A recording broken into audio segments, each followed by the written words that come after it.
కావాలి, ఆయన రాజీనామా చేయాలి. దాంతో పాటు ఇలా చనిపోయిన 30 మంది విద్యార్థులకు పరిస్థితి ఏందని అడుగుతా ఉంటే దాని గురించి రామరెడ్డి గారు మాట్లాడరు. అసలు జరగనే లేదు, అప్పుడు అట్లయింది ఇట్లయింది, టెర్రరిస్టులకు షేక్ హ్యాండ్ ఇచ్చారు, ఇది కాదు మాట్లాడేది. ఇవాళ చనిపోయిన విద్యార్థులకు ఎవరు భరోసానిస్తారు అనేది మాట్లాడుతా ఉన్నాం. రేపు ఇప్పటికీ 150 సార్లు లీకేజ్ అయింది. రేపు రాబోయే రోజుల్లో పేపర్ లీకేజ్ అయితే దానికి ఏంది చట్టం చేయాలి స్పెషల్ గా అంటున్నారు. దాని గురించి మాట్లాడరు, కానీ లాఠీ చార్జ్ చేస్తారు, పిల్లలు గాయపడతారు, కానీ దాని గురించి మాట్లాడరు. దీని గురించి కూడా మాట్లాడండి సార్, ఎందుకు మాట్లాడతలేరు? తప్పు జరిగిందని మీరు ఒప్పుకుంటున్నారు కదా, తప్పు జరిగినప్పుడు ఎందుకు జరిగింది, దానికి బాధ్యులు ఎవరు అనేది గతంలో ప్రసాద్ గారు చెప్పినట్టు లాల్ బహదూర్ శాస్త్రి గారు రైల్వే యాక్సిడెంట్ జరిగితే ఆయన రాజీనామా చేసి పక్కకి వెళ్ళిపోయాడు. కానీ మీరెందుకు పోట్లేరంటే మీకు కుర్చీ మీద ఉన్న ప్రేమ, కుర్చీని వదిలిపెడితే మీ బతకలేమన్న ప్రేమ.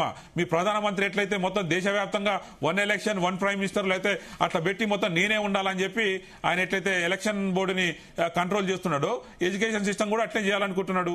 దాంతోపాటు ఆయన ఇప్పుడు గతంలో ధర్మేంద్ర ప్రధాన్ అనే వ్యక్తి ఆయన తెలంగాణలో ఫుడ్ పాయిజన్ జరిగి విద్యార్థులు చనిపోయిన పరిస్థితి, చాలా మంది విద్యార్థులు తరచుగా అస్వస్థతకు గురవుతున్న హాస్పిటల్లో జాయిన్ అవుతున్నారు. మరి ఆ మరణానికి వారి చావుకి హెడ్ మాస్టర్ల మీద తోసేసి హెడ్ మాస్టర్లను బాధ్యత చేసి వాళ్ళని ఉద్యోగం నుంచి తొలగించి వాళ్ళకి సమన్లు జారీ చేస్తే సరిపోద్దా? సంబంధిత మంత్రి రాజీనామా ఖచ్చితంగా సార్, ఖచ్చితంగా దానికి కూడా బాధ్యత వహించడం, దాని మీద ఏం చర్యలు తీసుకోవాలో తీసుకున్నాం. ఖచ్చితంగా దాని మీద మేము చర్యలు తీసుకున్నాం, తీసుకోలేని కాదు కదా.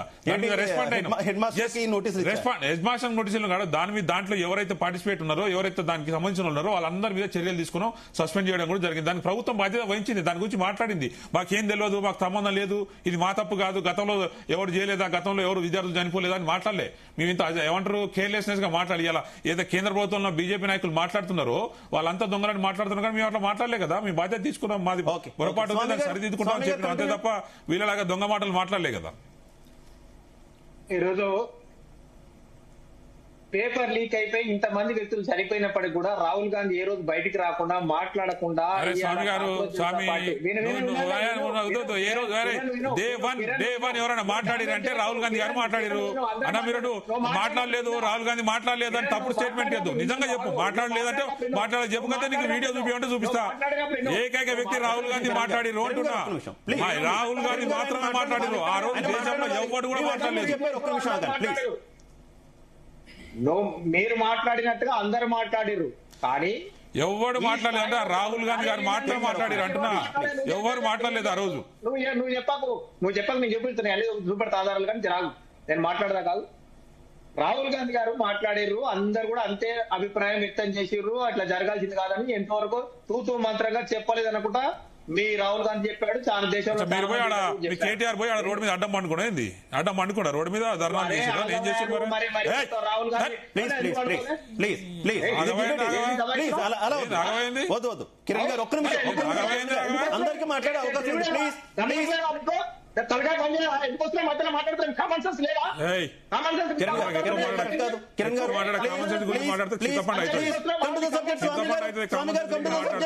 ప్లీజ్. అయ్యో నీ కేటీఆర్ అడ్డం అనుకుంటూ రాహుల్ గాంధీ ఎవరేం చేయలేదని మాట్లాడతాడు. నీ కేసీఆర్ మాజీ ముఖ్యమంత్రి ఎడమనుకుంటూ అంటున్నా, మాజీ ముఖ్యమంత్రి ఎడమనుకుంటూ మాజీ ముఖ్యమంత్రి ఎడమనుకుంటూ అంటున్నా, ఎందుకు మాట్లాడతలేడు? దాని గురించి సమాధానం చెప్పు. ఆయన ఎప్పుడుతో తెలివి వచ్చింది అంటున్నా, నీ ముఖ్యమంత్రి గారు తెలివి సోయి లేకుండా పండుకున్నాడు కదా, నీ ముఖ్యమంత్రి సోయి లేకుండా పండుకుంటు కదా మాజీ ముఖ్యమంత్రి.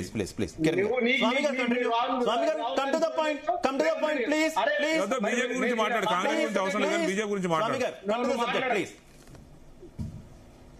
రాహుల్ గాంధీ ఇలా నేను కాదు, నీ దేశం మొత్తం రాహుల్ గాంధీ గురించి వదిలేసి బీజేపీ గురించి మాట్లాడి రాహుల్ గాంధీ గురించి దానికి ఏం సంబంధం లేదు. ఒక్క నిమిషం ప్లీజ్ ప్లీజ్. ఇది ఈ రోజు ఎన్ని రోజులు మాట్లాడకుండా ఈ రోజు ధర్నా చేస్తే అంత అనుమానం ఎత్తేసి నిన్న పార్లమెంట్ లో కూడా మాట్లాడారు ఇదే విషయాన్ని. మీరు ఇద్దరు కలిసి పని చేస్తా ఉన్నారా, లేకపోతే వాళ్ళ ఉద్యమాన్ని మీరు ఎందుకు క్యాప్చర్ చేస్తా ఉన్నారని చెప్పేసి మీరు పోయి ధర్నా చేయాల్సింది ఎప్పుడో చేయాల్సింది. వారు వేరే ఎవరెవరు ధర్నా చేస్తున్న సందర్భం మీరు అలా జ్వరపడమే మీరు క్యాప్చర్ చేసే ప్రయత్నం చేసిరు ఉద్యమాన్ని.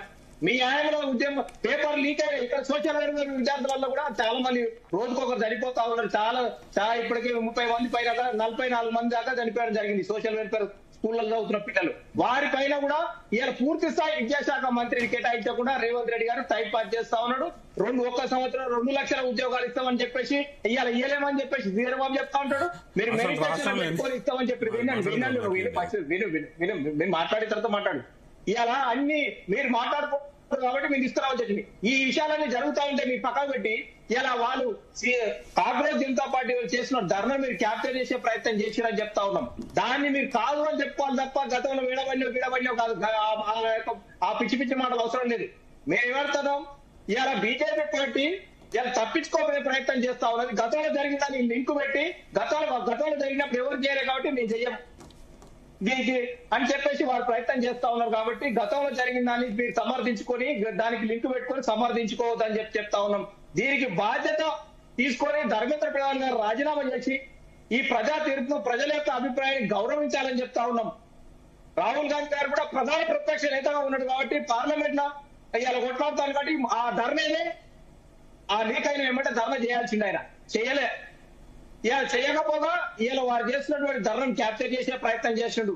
ఇలా మేము చూస్తా ఉంటే దేశంలో విద్యా వ్యవస్థ మొత్తం ఈ 12 సంవత్సరాలు కొనసాగిన దుర్వినియోగ పాలన, నిరంతర ప్రచార రాజకీయాలు తప్ప విద్యా వ్యవస్థ పునాదులు బాగా బలహీన పడిపోయినాయి. మనం చూస్తా ఉంటే సిబిఎస్ఈ విశ్వసనీయత కోల్పోయింది, యూజీసీ బలహీన పడింది, శాస్త్రీయ దృక్పథం లోపించింది. ఇలా మనకు ఇలా ఈ వ్యవస్థ చూస్తా ఉంటే దీని అంతటికి ప్రధాన కారణం ఏంటంటే ఆర్ఎస్ఎస్ లో పనిచేసే వాళ్ళను ఏబీపీలో పనిచేసే వాళ్ళని తీసుకుపోయి సెంట్రల్ యూనివర్సిటీలో కావచ్చు, యూజీసీ బోర్డులో కావచ్చు, సిబిఎస్ఈలో కావచ్చు, బోర్డులో కావచ్చు, ఈ యొక్క ఏజెన్సీలు అందరూ కూడా ఈ యొక్క కార్యకర్తలను తీసుకుపోయి అలా నింపడం వల్ల ఈ రోజు ఈ యొక్క లోపాలన్నీ ఈ లీకులన్నీ కారణం ఏంటంటే ఈ పనిచేసేటువంటి వ్యక్తులను తీసుకుపోయి అలా రిక్రూట్ చేయడం వల్లనే, బీసీలుగా నియమించడం వల్ల, ఈ బోర్డుల మెంబర్లను నియమించడం వల్లనే ఈ లీకులన్నీ జరుగుతా ఉన్నది.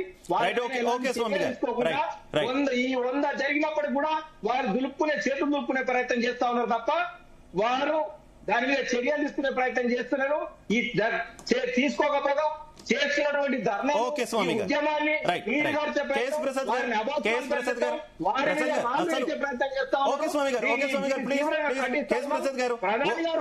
సోషల్ మీడియాలో పుట్టినటువంటి ఒక అసంతృప్తి ఒక పార్టీ రూపం ఇచ్చి అది క్రియాశీలక పార్టీ కాకపోయినప్పటికీ కూడా యువతకు చేదోడు వాదోడుగా ఉండి ఇప్పుడు ఇంత పెద్ద ఉద్యమానికి కారణమైనటువంటి సిజేపీ ఏ రకంగా చూడాలి? సిజేపీ వ్యవహారాన్ని ఏ రకంగా చూస్తారు? అంటే విపక్షం ఫెయిల్ అయిందా? విపక్షాలు అన్ని ఫెయిల్ అవడం వల్లే ఈ తరహా ఒక సోషల్ మీడియా నుంచి ఒక పార్టీ పుట్టుకురావాల్సి వచ్చింది అనుకోవాలా?